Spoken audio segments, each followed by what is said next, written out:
What's going on, everyone? Brian and I here for Rewind to number 34, ECW Heat Wave 1998, or 98, whatever you want to call it. A show that I've been looking forward to doing for quite some time. I know that sounds cliche, like that's something I'm supposed to say, but no, I've actually been looking forward to doing this one for a while.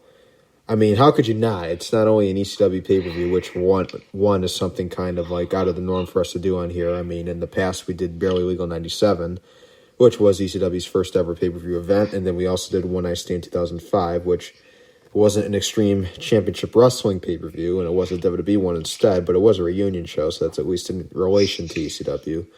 And I've heard many people call this the greatest ECW pay-per-view of all time, so that too would also make it automatically interesting, I think, to do.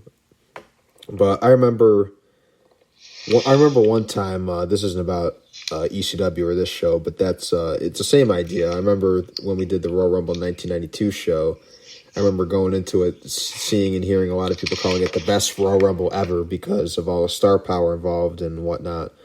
So when I was doing the Rumble rewinds at the time, that was one that I absolutely wanted to do, it just because of how critically acclaimed it was and how highly critically acclaimed it was.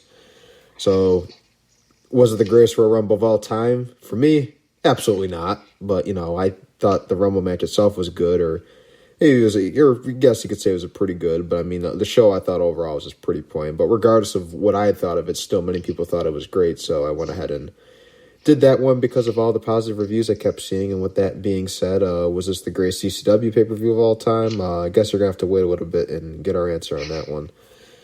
But before we get into that, I'm going to take the time. Heat Wave of all time. The best Heat Wave of all time? Yeah.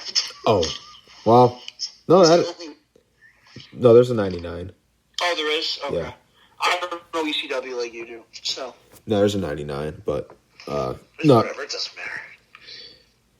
But before we get into it, I'm going to take some time and run through some reminders before we get going. First being that last week was a rather big week for our program, coming through with not one, not two, but 3 shows for everyone to enjoy. Starting with our official review and recap of Impact Wrestling's Slammiversary event, which took place last Saturday night. But we had the review for Sunday afternoon. Speaking of last Sunday, there was the horror show at Extreme Rules. And for that, we have our review, recap, or I guess you could say rant as well. Whichever of those 3 terms you want to use to describe it works for us. All of which I think would work. Nonetheless, that show came on Monday at 11 a.m. Eastern Time, of course. With those 2 out of the way, both being pay-per-view reviews, keep in mind you, the listeners, would probably think that at this point we were done for the week, but not at all. This past Tuesday, we celebrated the 1-year anniversary of our show with a special bonus rewind where we discussed the Great American Bash from 2008, a show that was not originally scheduled but was added on later for everyone to enjoy as a thank you from us to the supporters of the program. The 1-year anniversary was on the 14th of the month, but last Tuesday on the 21st was the only time where we were able to get it done. But whether it was a week before, the day of, a week after, we still got it done. So we greatly appreciate it if you guys would give all 3 of those shows a listen. Not only the Slammiversary, not only the Extreme Rules, but all of them. I mean, if you give any of them a listen now, we'd really appreciate that. It's crazy we did 3 reviews, not 1, not 2, not 3, not 4, not 5, not 6, not 7, not 8. Okay, well, Brian. Yeah. Also, this past Wednesday, part 3 and our final part of our summer lineup for the month of August was revealed, and here's what we have in store for next month. With August being the month of SummerSlam, and with SummerSlam being one of the main 4 WWE pay-per-views, we decided to make the whole month of August and all SummerSlam month here on the show. Starting with on August 2nd, that is Sunday, of course, we'll have Rewind number 35, WWF SummerSlam 1992. This is considered by many to be, the greatest SummerSlam of all time. I don't know if it is for me, but I mean, once again, when you hear that, it makes it more intriguing, and so it can make for a fun listen, I think. So we're going to go ahead and do that one. For that show, we have the Legion of Doom versus Money Inc., Shawn Michaels versus Rick Martel, Macho Man Randy Savage versus The Ultimate Warrior for the WWF Championship, Undertaker versus Kamala, and in the main event, we have an absolute classic, of Bret Hart versus the British Bulldog Davey Boy Smith for the Intercontinental title. Match still talked about to this day. Yeah, considered by many to be the greatest SummerSlam match of all time. Really look forward to doing that one. Then the following week on August 9th, this is back on Sunday once again. Well, all the rewinds are pretty much on Sundays. That's when they're supposed to be at least. We'll be back with rewind number 36, WWF SummerSlam 2001. This SummerSlam took place during the Invasion angle. Keep that in mind as I read off some of the marquee matchups. In this one, we have Lance Storm versus Edge for the Intercontinental title. Jeff Hardy versus Rob Van Dam in a ladder match for the Hardcore Championship. Diamond Dallas Page and Kanyon versus the Brothers of Destruction, both Kane and Undertaker, in a steel cage match for both the WCW and WWF World Tag Team titles. We have Stone Cold Steve Austin versus Kurt Angle for the WWF Championship. And in the main event, we have The Rock versus Booker T for the WCW Championship.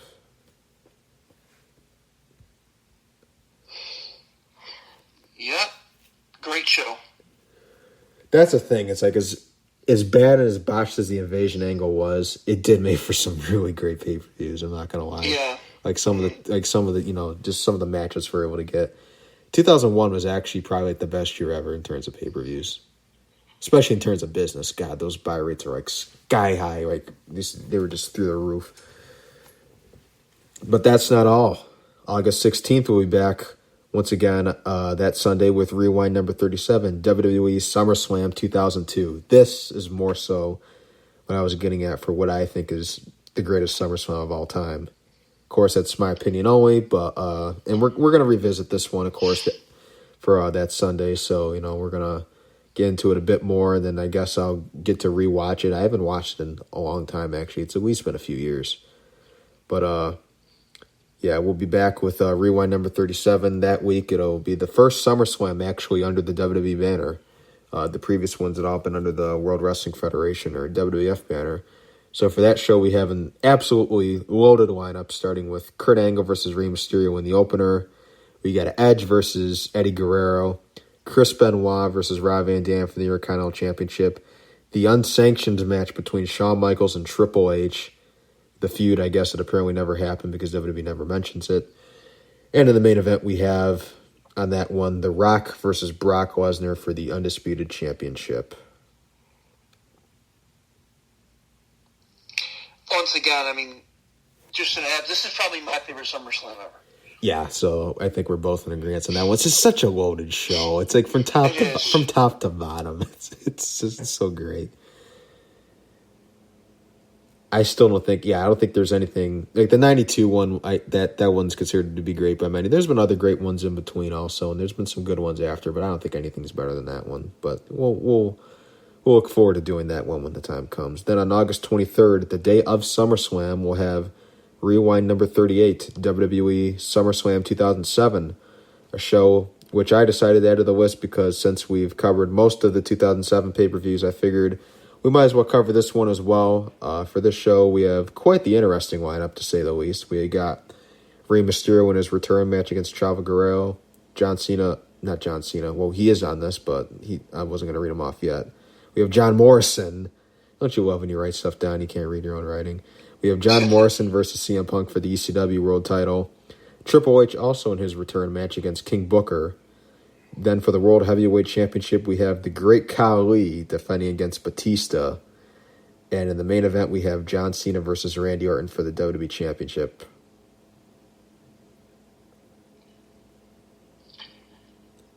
It's crazy how you see these shows, and it's just...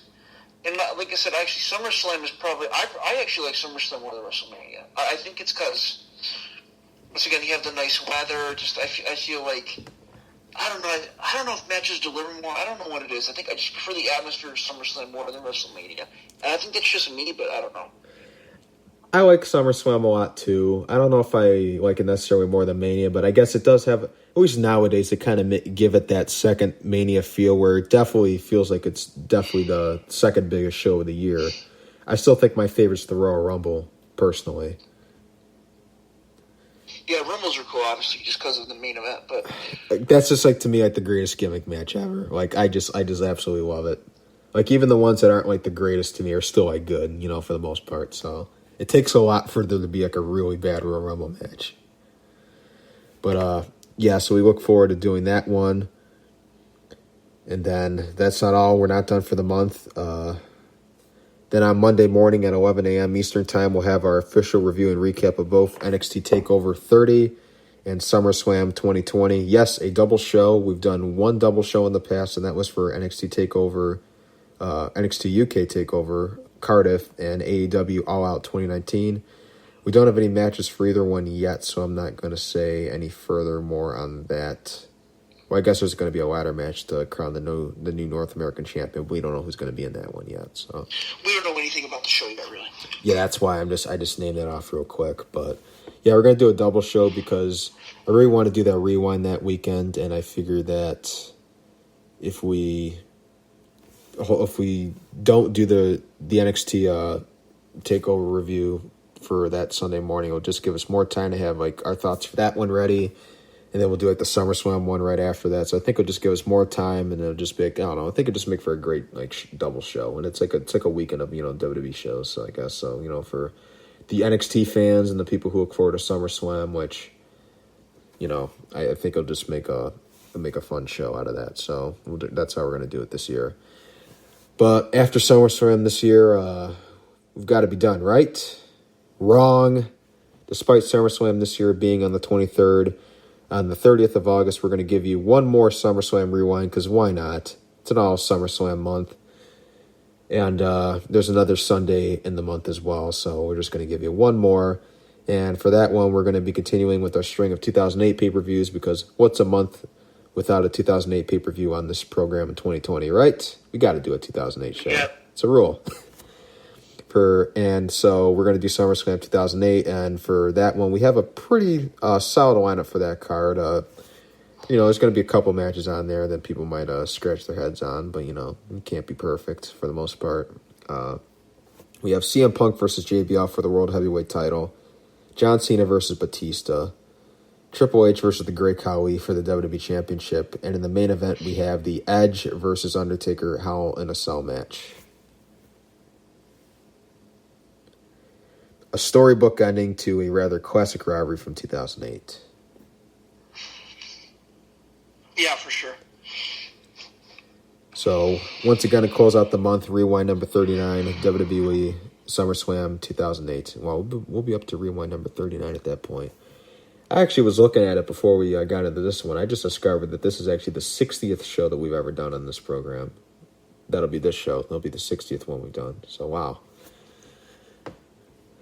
And one more thing, just in case you're a new listener of the program, let's take the time and tell you all the great ways you can listen to the show. JNC Radio is available on all top podcasting platforms, including Spotify, Apple Podcasts, iHeartRadio, CastBox, Podchaser, Google Podcasts, Deezer, and Podcast Addict. Wherever you get your podcasts from, we should be on there. If not, let us know, and we'll do our best to try and fix that.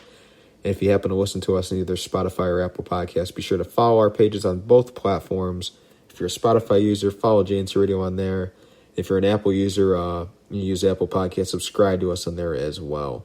Before we get into the show itself, let's now take the time and do something that we do in every rewind, and that's give some backstory as to how this event all came together. Heat Wave 98 would mark the 5th ever ECW pay-per-view event, the first being Barely Legal the previous year in 97, a show in which we both did back in April of this year, rewind number 22 to be exact. So if you haven't heard that one, go back and give that a play. The most recent pay-per-view that they had done at this time was WrestlePalooza back on May 3rd of this year. At WrestlePalooza, we saw Tommy Dreamer and the Sandman team up against Bubba Ray and Devon Dudley in a tag team match, with Dreamer and Sandman picking up the win.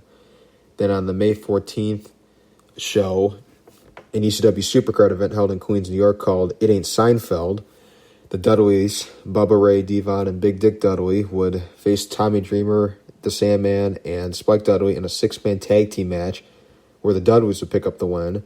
Then on the June 3rd edition of Hardcore TV, there would be a rematch of the 6-man tag team bout from at It Ain't Seinfeld, and ultimately ended in a no contest due to interference from Jack Victory and New Jack. During the match, the Dudleys would hit Beulah McGillicuddy with a 3D, And the following week on Hardcore TV, Joe Gertner would demand that the Dudleys would apologize to Beulah, but instead they would insult her and mock